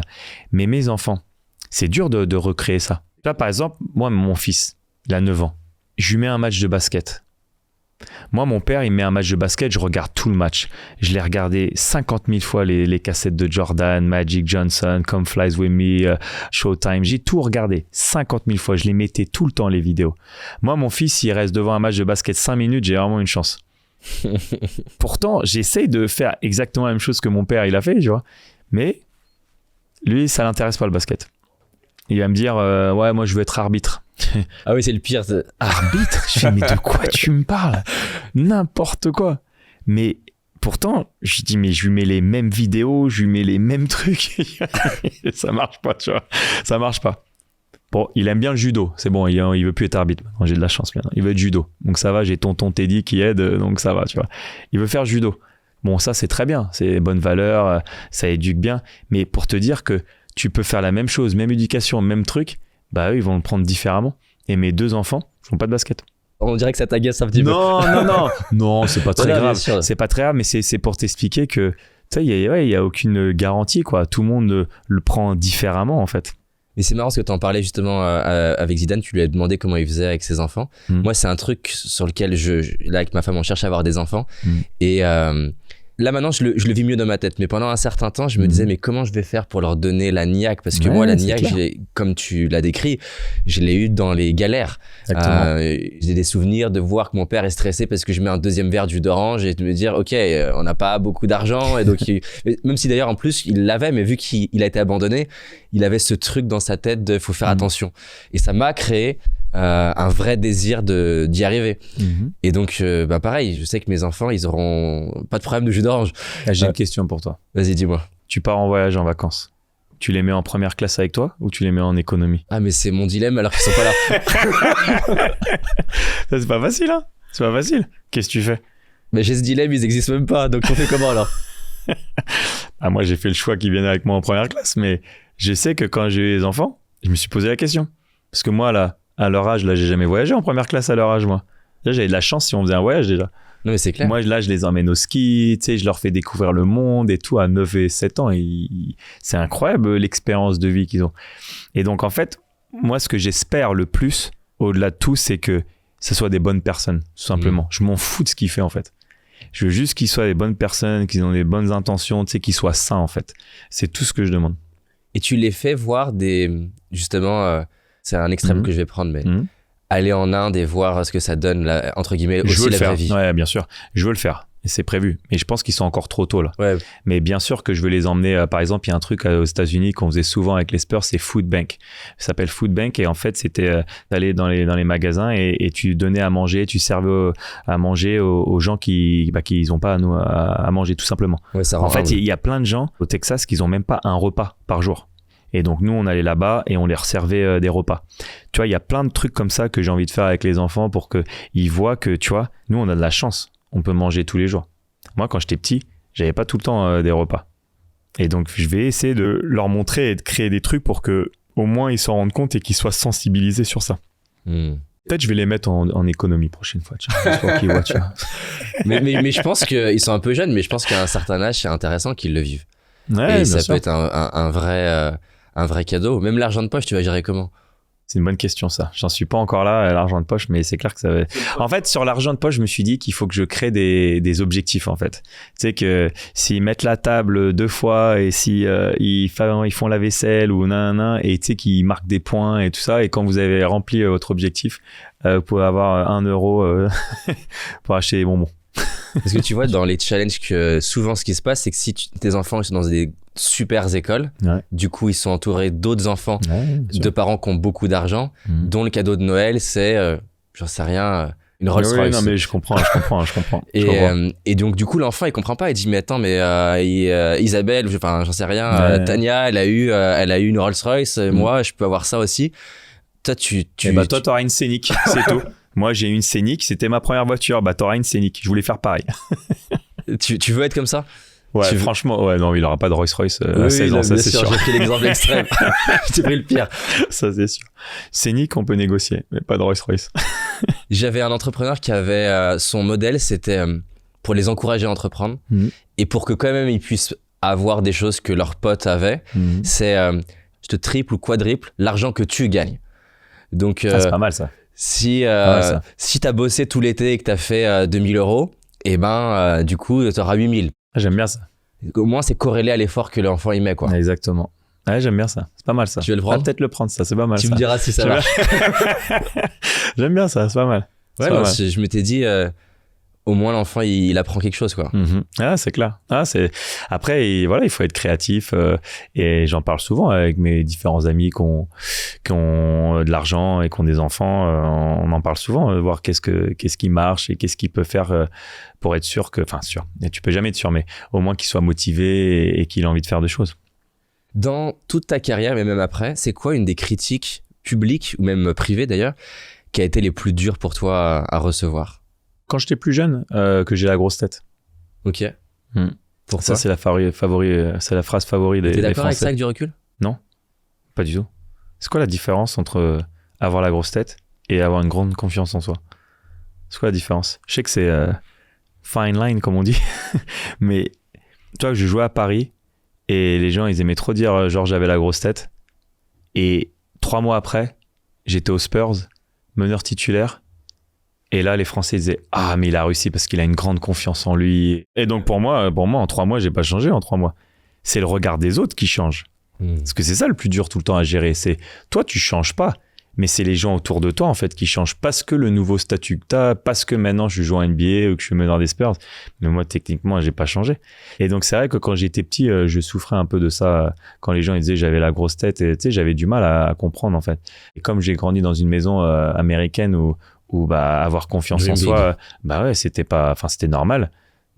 C'est toujours un peu dur de vivre dans un pays où à l'époque la phrase favorite c'était le plus important c'est de participer. Et moi j'avais trop du mal avec cette phrase là. J'ai participé, mais non, le plus important c'est de gagner. De quoi tu me parles? Et donc du coup tu le disais à tes potes, moi je vais être en NBA, et c'est quand tu disais ça qu'ils trouvaient que tu avais la grosse tête. Ouais. Ok. Ouais, parce que moi c'est ce que je t'ai expliqué tout à l'heure. Moi j'avais aucun problème d'écrire mes objectifs, je le visualisais et quand j'en parlais, ça me dérangeait pas de partager mes objectifs et ce que je voulais faire, quoi. J'étais en équipe de France junior, ils ont tous 18 ans, moi j'avais 16 ans. J'étais double surclassé. Ok. Très très rare de faire ça dans le sport et au basket, d'être double surclassé. Et le coach, il fait la sélection, il doit faire la sélection pour qui va partir au championnat d'Europe junior. Et il dit à chaque joueur, faites votre équipe anonyme, mais toi, tu prendrais qui dans l'équipe? Et donc, chacun fait sa liste et tout ça. Et après, il donne au coach. Et après, le coach, il a fait son équipe, tu vois. Coach, il annonce l'équipe. Et je suis dans l'équipe, tu vois. Donc, j'étais trop content et tout. Je fais, waouh, je suis le petit jeune, j'ai 16 ans, double surclassé. J'étais trop content, quoi. Et là, le coach, le lendemain, il me prend à part. Et il me fait, Tony, je veux juste que tu saches que tes coéquipiers t'ont pas mis dans l'équipe. Et là, je le regarde, je fais, comment ça? Il fait, t'étais pas dans l'équipe. Tous les joueurs, ils t'avaient pas mis dans l'équipe. Parce que je pense que tu leur fais peur et il y a un peu de jalousie, mais t'étais pas dans l'équipe. J'ai fait, ah bon? Et moi, j'étais trop choqué. Et j'ai fait, mais pourquoi tu m'as pris alors? Et le coach, il fait, parce qu'il faut qu'on change les mentalités en France. T'as une grande confiance en toi et c'est ça qui va nous faire qu'on va gagner. Et donc, moi, je veux des joueurs qui ont cette mentalité-là. Mais je veux que tu saches que quand tu parles avec tes coéquipiers, fais attention. Parce que normalement, t'étais pas dans l'équipe. Et je fais, ah, d'accord. Tu l'as mal vécu, du coup, vis-à-vis des relations? Bien sûr, je l'ai mal vécu. J'ai fait, oh, j'étais même pas dans l'équipe. Putain. Mais le coach, il m'a pris quand même. Mais moi, j'ai pris sur moi. Et parce que moi, tous les jours, pour le bien de l'équipe, je ravale ma fierté. Ce que ça m'a appris, c'est que faire attention à comment je parle à mes coéquipiers. Et bien sûr, je vais pas changer qui je suis et j'ai confiance en moi, mais le faire différemment et plus inclure toute l'équipe et tout, parce qu'on a un sport co. Parce que moi, j'étais plus en jeune, j'étais en mode, c'est quoi, donne-moi la balle, c'est bon, on va gagner, donne-moi la balle. Au lieu de faire confiance à tout le monde, faire confiance à tes coéquipiers. Tu vois, mon coach, il me parlait tout le temps de ça quand j'étais jeune. Fais plus confiance à tes coéquipiers, tu sais, on a besoin de tout le monde pour gagner. Et moi, j'étais plus en mode, vas-y, ils n'y arrivent pas, vas-y, je veux le faire, moi, tu vois. Et d'ailleurs, je crois que si tu me corriges aussi, en équipe de France, je crois que c'est l'entraîneur. À un moment donné, je crois que vous avez une conversation et il te dit, tu prends trop, tu prends trop sur tes épaules. Je sais plus exactement la formulation, mais tu veux compenser alors que il faut leur donner de la place. C'est ça. Parce qu'en fait, du fait que mon nom et tout ça, tu sais, ça prend beaucoup de place, quoi, quand tu arrives en équipe de France. Et donc, mon coach, il me disait tout le temps, fais de la place, tu vois, pour tes coéquipiers. Il faut que tout le monde existe parce qu'on aura besoin de tout le monde si on veut gagner. Et c'est vrai que j'ai mis un certain temps à tu vois, accepter ça et dire, tu sais quoi, il a raison, le coach. Tu sais, il faut que tout le monde se sente impliqué. Et le jour où j'ai compris ça, c'est là où j'ai explosé. Mais tu arrives à comprendre que du coup des gens puissent voir ça comme de l'ego, le fait de se dire en fait, enfin je parle de la version d'avant, je peux pas leur faire confiance, tu arrives à comprendre ça? Ouais, bien sûr, j'ai appris à le comprendre. Au début, je comprenais pas, parce qu'au début je me disais mais si on gagne, c'est ça le plus important. Parce qu'il y a un peu la même chose, je crois, dans The Last Dance où Jordan, pareil, c'est un peu pareil. Il garde la balle. Et toute proportion gardée, c'est un peu pareil. Et le jour où Jordan, il a commencé à faire confiance à ses coéquipiers, ça n'a rien changé. Il était toujours quand même dominant. Et c'est là où ils ont commencé à gagner tous les titres. Très intéressant. Quand je te vois en interview, comme ça dans les vidéos, justement, tu as une manière très humble de parler de ta réussite, de tes projets, mettre en avant des personnes avec qui tu travailles. C'est un truc sur lequel tu as bossé. En fait, pour moi... tu peux pas faire tout seul. Parce que j'ai l'impression qu'il est moins là, le Tony de 16 ans qui dit je vais tout cartonner, passe-moi la balle. Bien sûr. Parce que j'ai évolué et c'est important d'évoluer, c'est important de progresser, c'est important de progresser en tant qu'être humain et c'est important de toujours essayer d'évoluer et bien sûr, moi j'ai beaucoup progressé et pour moi c'est important d'être reconnaissant, de rendre hommage à mon équipe parce que franchement, dans notre groupe... sans mes équipes, il n'y a pas de Tony Parker, quoi. À un moment donné, oui, t'es le leader, mais sans ma team, tu sais, il n'y a rien, quoi. Et c'est pour ça que quand aujourd'hui, t'as Gaëtan Muller, qui est mon président délégué dans l'ASVEL masculin, il a été élu meilleur businessman de moins de 40 ans sur Choiseul et numéro 1, ou Marie-Sophie Obama, qui vient de recevoir l'Ordre national du mérite, ça me rend très, très fier. Parce que plus le groupe, il est fort, plus on sera tous épanouis et tous forts ensemble. Et quand je vois l'histoire de Marie-Sophie, j'aime bien prendre elle comme exemple parce que c'est un peu comme ma grande sœur. Quand on a commencé, quand j'ai racheté le club de l'ASVEL en 2014, j'ai toujours dit que je voulais faire un club féminin direct, que j'achèterais un club féminin parce que je voulais devenir le premier club qui est champion de France la même année, garçon-fille. Et en 2016, quand je dis à Marie-Sophie, je l'invite à San Antonio, je lui explique un peu le projet, je lui dis je vais racheter le club féminin et j'aimerais que tu sois la présidente. Et là, elle me regarde, elle me fait quoi, présidente? Elle me fait, c'est pas un truc pour les garçons, ça? Waouh. Et là, je la regarde, je fais, mais qu'est-ce que tu me racontes, toi? J'ai fait, mais les femmes, elles peuvent être présidentes aussi. J'ai fait, non, tu seras ma présidente. Et tu vas apprendre, et t'inquiète pas, je vais t'aider, mais je veux que tu sois la présidente. Et je me rappellerai toute ma vie. Premier speech qu'elle fait devant les partenaires. Elle commence à parler. Et tu sais, après, au début, elle commence un peu à bégayer. Et là, ça commence un peu à rigoler. Et moi, comme je la regardais et que je rigolais pas, bah petit à petit, les gens, ils ont arrêté de rigoler. Parce qu'ils ont dit, bon, Tony rigole pas, on va arrêter de rigoler. Et après, elle a pris confiance en elle. Et après, elle a fini le speech, c'était nickel. Quand le speech est terminé, elle est venue me voir. Elle me fait, Tony, je pourrais jamais autant te remercier de m'avoir soutenu, d'avoir pas rigolé, parce que ça m'a donné confiance en moi. Et 6 ans après, elle va recevoir l'Ordre national du mérite. Et franchement, tous ces speeches-là, elle parle incroyable comme elle parle. Enfin, il faut que je fasse attention à mon poste, quoi. Je peux peut-être sauter, tu vois. Franchement. Et pour moi, plus le groupe il est fort, plus tout le monde qui est dans le groupe est fort, bah moi ça me rend fier. Là, ce que tu viens d'illustrer, ça me fait penser à des études que je trouve fascinantes où ils prennent des enfants à l'école et de différentes couleurs de peau.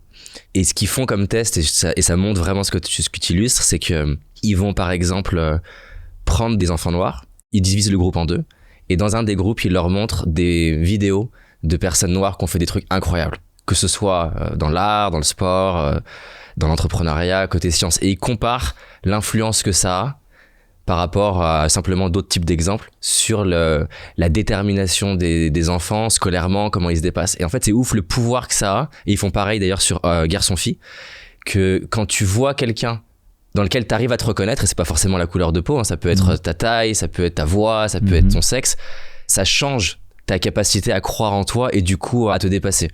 Donc voilà, bref, ça m'a fait penser à cette histoire qui, moi, à chaque fois que j'y pense, je la trouve vraiment inspirante, parce que si on n'a pas assez d'exemples sur lesquels on peut se reconnaître, on a tendance à se dire, bah non, c'est mort. Ouais, je suis français. D'ailleurs, tout à l'heure, je regardais le documentaire, donc Final Shot, ça m'a mis les larmes aux yeux, hein. Parce que c'est un peu la même chose, c'est-à-dire qu'en fait, moi, je suis très, très inspiré par la culture américaine, et à chaque fois que je vois un Français qui a fait des trucs aux États-Unis, ça me prend au trip de me dire, en fait, continue de mettre de l'énergie pour ça. C'était pareil avec Gad, d'ailleurs, c'est comme ça qu'on a créé la relation. J'avais vu Gad, il est trop fort. Très bon ami. Et bref, du coup, voilà, je lui avais écrit quand j'avais vu le documentaire, pareil, par rapport aux US. À chaque fois que je vois ça, ça me met... Et tu vois, s'il n'y avait pas de Français, c'est ça que je voulais dire, s'il n'y avait aucun Français qui avait fait des trucs aux US, bah, je me dirais, putain, merde, en fait, c'est mort, c'est pas possible. Tu vois, pour la petite anecdote sur Gad, parce que Gad, c'est un très bon ami, et je me rappelle la première fois qu'il m'a parlé de sa tournée aux États-Unis, il me disait, Tipeee, qu'est-ce que t'en penses et tout ça. Je fais, putain, je kiffe. Je suis trop content que tu rêves comme ça et que tu veux venir aux États-Unis. Et je me rappellerai tout le temps, quand il est arrivé aux États-Unis, il fait un show à Austin. Et moi, j'étais à San Antonio, et c'était compliqué dans mon calendrier, mais j'ai fait, je te promets, Gad, je serai là. Et donc, je prends la voiture et je vais à Austin. Et là, je vois Gad Elmaleh comme ça, tu sais, à Austin. Je me dis, c'est trop fort et tout, aux States. J'étais trop content pour lui. Et là, je le vois sur scène. Et tu sais, tu sentais, tu sais, l'émotion. Tu sais, de se dire, je suis en train de performer quand même aux States, là. Et il a fait un show incroyable. Et à la fin, j'étais tellement content et fier de lui. Et je suis un peu comme toi, parce que moi, je suis très, très fier d'être français. À chaque fois que j'ai gagné un titre NBA, la première chose que j'ai fait, bah, je prends le drapeau français et je montre comment je suis fier d'être français. Et c'est cool de voir tu sais, l'évolution du sport en France. Pour moi, tout a commencé en 98, hein, quand moi je vois Zizou et Titi gagner, bah, ça a inspiré moi, ça a inspiré Teddy Riner. Et là, quand je vois l'évolution en tant qu'un des pionniers, on va dire, pour la NBA, et de voir maintenant le basket français être le pays européen le plus représenté, et de voir que dans le sport, on a Kylian Mbappé, Victor Wembanyama, Léon Marchand, Antoine Dupont, enfin chaque là, sport, on est dans une bonne saison, là. On a les meilleurs, bah, ça fait plaisir de toute proportion gardée, j'ai mis ma petite pierre à l'édifice pour que maintenant, tu vois, on continue à monter le sport français, tout en haut. Super inspirant. Tiens, tu peux prendre 3 cartes, il y a des questions dessus. Okay. Pourquoi paradoxe ? Paradoxe parce qu'en fait, j'adore l'idée que l'excellence, elle repose sur le fait d'intégrer des opposés. Donc, par exemple, vouloir gagner et en même temps prendre du recul, par exemple. Que être un excellent communicant, c'est savoir parler, mais savoir faire des silences. En tant que parent, tu soutiens tes enfants, mais parfois tu vas les challenger. Et donc voilà, j'adore cette idée que c'est un peu vraiment à l'équilibre entre des trucs qui semblent paradoxaux que la réussite se fait. Tu vois, par exemple, quand quelque part t'en as rien à foutre de plaire, t'es plus attirant. Tu vois, c'est paradoxal. C'est pas faux. Alors, quel est ton souvenir d'enfance préféré? Je pense que c'est nos étés à Fécamp, en Normandie, avec ma mère et mes frères. Tous ces moments où tu sais, t'es inconscient et tu profites de la vie, et on allait à la plage et on avait notre Saint-Bernard, et tu sais, des moments simples de la vie avec la 2 chevaux. Je me rappelle, ma mère, elle avait une 2 chevaux. Tous ces moments-là où on faisait des pique-niques, on faisait des trucs, je dirais c'est mon souvenir d'enfance préféré. C'est un peu comme à la recherche du bonheur, tu vois, tu peux avoir un vrai moment de ouf avec peu, quoi. C'est exactement ça. La décision la plus difficile que tu aies eu à prendre? Je pense que là, récemment, j'ai dû me séparer de mon frère, coach de Lasvel. Ça faisait 11 ans qu'il était au club. Waouh, c'est hard. 7 ans assistant et 3 ans et demi coach principal. Et c'est vrai que c'était pas une décision facile à prendre, mais pour le bien du projet, il a fallu prendre cette décision. Mais c'est vrai que c'est jamais facile de pas garder son frère. Et comment tu gères une situation comme ça? Comment tu lui annonces en fait? On savait que de toute façon un jour ça allait arriver. Tu sais, quand tu choisis la carrière de coach, tu sais très bien que le coach, c'est toujours un peu le premier qui saute dans un club de sport. Tu lui avais dit ça? Et oui, je lui ai dit avant de démarrer, avant de prendre le job, tu sais qu'à un moment donné, je vais peut-être être obligé de te virer, quoi. Et malgré tout ça, c'est jamais facile. C'est jamais facile parce que tu as quand même beaucoup d'émotions. À la fin de la journée, c'est quand même ton frère, et tu essaies de préserver la relation. Mais après, j'ai toujours dit que j'ai une responsabilité aussi envers mes actionnaires et tout ce qu'on a créé ensemble depuis presque 15 ans maintenant. Il faut faire la part des choses et il faut pas avoir d'état d'âme. Et des fois, quand tu es un vrai leader, président, des fois, il y a des choix qui sont pas faciles à faire. Et je pense que du coup, c'est aussi comme ça que tu obtiens le respect de toute l'organisation. Quand tu fais un truc fort comme ça, les gens se disent OK, ils pensent au projet. Ouais, ça c'est sûr. Ça c'est sûr que. Après, je pense que, j'ai pas de doute que mes actionnaires, ils aient confiance en moi et qu'ils savaient que je prendrais la bonne décision. Mais c'est vrai que c'est jamais facile. Mais de toute façon, c'est ça, être leader ou être président. De toute façon, t'es obligé de passer par là. Justement, en tant que président ou chef d'entreprise, tu passes par plein de moments où tu peux passer pour le méchant, licencier des gens, ça, c'est sûr. prendre des décisions. Comment tu le vis, ça? Ça vient avec le job. Parce que t'es quand même pas comme Jordan qui a l'impression qu'il aime être perçu comme l'enculé. Non, mais pour moi, ça fait partie du job. Tu dis c'est la mission, quoi. Ouais, c'est ça, exactement. Comment sais-tu quand c'est assez? Es-tu perfectionniste? En fait, la question, c'est, tu vois, justement dans le sport. Par exemple, tu vois, Kobe, à chaque fois, quand il raconte qu'il faut se lever à 4h du matin, à quel moment tu sais, là, j'ai fait assez, que ça soit dans n'importe quel domaine? La frontière, justement, de pas se brûler, tomber malade. Bien sûr. Je pense que chaque personne, chaque athlète, tu connais très bien ton corps. Donc, tu connais tes limites. Donc, si tu arrives à te regarder dans le miroir et tu sais que tu as assez travaillé, tu le sais. Tu le sais. Par exemple, tu vois, Anthony, il me disait que dans le tournage de Qui va être mon associé, entre les prises, t'avais des calls, t'avais des rendez-vous. Il me dit, c'est une machine. C'est une machine. Et c'est pas de tout le monde qu'Anthony dit ça. Je sais, c'est un gros compliment pour qu'il dise ça. Pour qu'il dise ça. Et donc, je me suis dit, comment tu fais pour te ressourcer, quoi? Choisis mes moments, comme tout le monde, hein. Des fois, t'as des moments où t'as besoin de couper, mais voilà, en tant qu'athlète de haut niveau, je connais très très bien mon corps, je sais jusqu'où je peux aller et j'ai cette réputation, c'est un peu mon surnom que je suis une machine. Dans le sport, j'étais vu comme ça et dans le monde du business, je suis un peu vu comme ça. Mais comme tout le monde, c'est juste que je sais quand je peux prendre mes moments de pause. Trop bien, des petites questions rapides, réponses rapides. Ouais. Si tu pouvais manger avec quelqu'un, vivant ou décédé, passer un moment au restaurant, tu choisis qui? Une personne? Ou plusieurs? Tu peux te créer une petite table. J'ai une petite table. Jordan est obligé, il faut qu'il soit à la table. Mais tu lui dis quoi? J'ai déjà mangé avec lui, mais... Tu lui dis quoi maintenant? Bon, maintenant, c'est devenu un ami, donc on ketchup maintenant quand on parle. Non, mais quelqu'un que je connais pas, je vais dire... je l'ai déjà rencontré 2 fois, mais je dirais Barack Obama. Ok. Je dirais Gandhi. Ok. Et pour faire un 3e, Bill Gates. Ok, pourquoi les 3?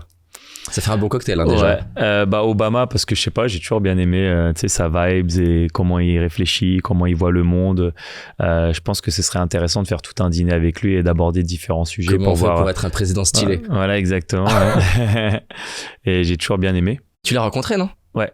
Obama 2 fois, ouais. Une fois pour un truc de fondation et une deuxième fois quand on est allé à la Maison Blanche, il nous a remis une médaille. Tu sais, quand t'es champion NBA, tu vas à la Maison Blanche. Et Gandhi parce que juste the way of life, tu sais, c'est sa façon de vivre. J'aimerais comprendre pourquoi, comment. J'ai toujours été un peu intrigué par ça et ce côté d'apaiser et de vivre cette vie tranquille. Et Bill Gates? Et Bill Gates, juste pareil, pour avoir sa vision sur le business. J'ai regardé ses reportages, j'ai tout regardé et j'ai toujours bien aimé son approche sur le business et sa vision sur la vie. Qu'est-ce qui t'énerve chez les autres? C'est quoi un truc que les gens peuvent faire qui peut t'énerver? Moi, les trucs qui m'énervent, c'est plus des sujets, c'est-à-dire le racisme et la jalousie. Je pense que c'est les 2 trucs. Le racisme, je l'ai moins vécu, moi, parce que j'ai vécu dans un endroit en France où ils étaient vachement tolérants. Enfin, je l'ai jamais vraiment ressenti. La jalousie, à toute ma vie. Ouais. Donc, c'est 2 sujets ces trucs qui m'énervent. Ouais. C'est quoi un des mauvais conseils que tu penses qu'on donne trop souvent? Alors, dans le sport, les gens, ils ont toujours tendance à dire il faut s'entraîner tous les jours. Et moi, je suis pas d'accord avec ça. Moi, je trouve que c'est très, très important de respecter ses temps de repos et d'avoir des day off. C'est très, très important pour pouvoir couper, en fait. Les gens, ils disent toujours si tu es dans le sport, tu fais du basket, il faut que ce soit le truc le plus important de ta vie. Et moi, je suis pas d'accord avec ça. Moi, je trouve que oui, c'est important. Oui, il faut que tu donnes tout, mais c'est important aussi de relativiser et d'avoir d'autres centres d'intérêt pour pouvoir justement bien gérer toute cette pression et tous les espoirs que quelqu'un peut mettre en toi, de pouvoir gérer tout ça. C'est bien d'être intéressé à d'autres choses, en fait, pour manager, en fait, tout ça. Et en tout cas, globalement, statistiquement, la science, elle te donne raison dans le sens où ils font plein d'études là-dessus, sur le fait que si tu te focalises à fond sur un problème et qu'ensuite tu vas faire une marche, par exemple, tu vas mieux le résoudre quand tu reviens. C'est pour ça que Steve Jobs, Einstein, ils faisaient des marches. Donc, encore une fois, paradoxe, tu vois, c'est cette idée de focus concentré et ensuite tu lâches. Bien sûr. Et sur le business, qu'est-ce que tu as entendu que tu trouves un peu débile? Je suis sûr que dans ta transition de carrière, il y a un peu plein de clichés qui se disent de comment on est censé faire une transition. Et toi, tu te dis, non.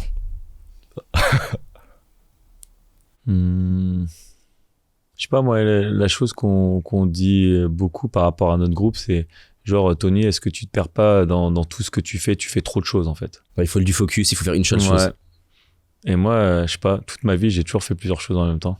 Et ça m'a jamais empêché d'être trop fort dans un domaine, alors que je faisais du business, j'ai fait un album de musique, j'ai fait plein de trucs pendant ma carrière. Et là, dans le business, même si le groupe est vachement diversifié, on fait plein de trucs en même temps, moi, je trouve que c'est cohérent ce qu'on fait et qu'il y a une ligne directrice et on sait où on va. Et c'est quoi le rêve d'ailleurs d'aujourd'hui pour toi? C'est quoi ton plus grand rêve là? Moi, mon plus grand rêve maintenant, c'est plus... c'est autre chose maintenant, c'est plus l'aventure humaine, passer plus de temps avec les gens que j'aime. Mais donc c'est quoi l'image mentale que t'as pour dans 10 ans? Un truc fou, je veux au moins un truc un truc que tu te dis, ça serait vraiment stylé d'arriver à faire ça. Et ça n'empêche pas qu'il y ait de l'aventure humaine. Ouais, bien sûr.